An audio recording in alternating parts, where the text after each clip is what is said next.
ইসলামপন্থী রাজনীতিতে বড় ধরনের ভাঙন। জামায়াতের নেতৃত্বাধীন জোট থেকে সরে এসে ইসলামী আন্দোলন বাংলাদেশ এককভাবে নির্বাচনে যাওয়ার ঘোষণা দিয়েছে। ফলে ইসলামপন্থী ভোট এখন স্পষ্টত তিন ধারায় বিভক্ত। আসন্ন ত্রয়োদশ জাতীয় সংসদ নির্বাচনে ইসলামী আন্দোলন বাংলাদেশের সর্বশেষ অবস্থান কি, এই বিষয়টার উপর আপনাদের আগ্রহের কেন্দ্রবিন্দু, এটা আমরা বুঝতে পারছি, উপলব্ধি করছি। আমরাও আমাদের অবস্থান ক্লিয়ার করব। এর প্রভাব কতটা পড়বে মাঠে, সেটাই এখন প্রশ্ন। শেষ পর্যন্ত একক পথেই হাঁটার সিদ্ধান্ত নিল ইসলামী আন্দোলন বাংলাদেশ।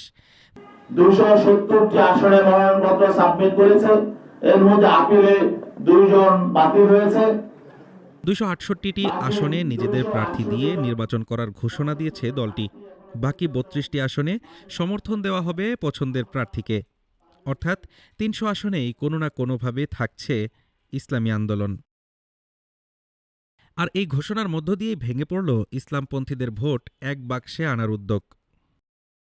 এর আগে জামায়াতে ইসলামী নেতৃত্বাধীন 10 দলীয় নির্বাচনী ঐক্য 253টি আসনে সমঝোতার ঘোষণা দেয়।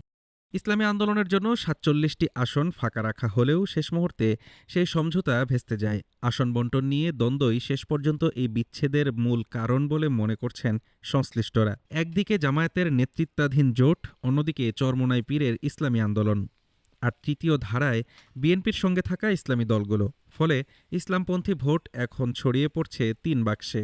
বিশ্লেষকদের মতে এই বিভাজনের প্রভাব সবচেয়ে বেশি পড়তে পারে জামায়াতের উপর। পাশাপাশি হেফাজত, জমিয়ত ও ইসলামী ঐক্য জোটের অবস্থানও ভোটের মাঠে নতুন সমীকরণ তৈরি করতে পারে। এক বাক্সের স্বপ্ন ভেঙে ইসলামপন্থী রাজনীতি এখন 3 ধারার প্রতিদ্বন্দ্বিতায়। Desk report, Dhaka today.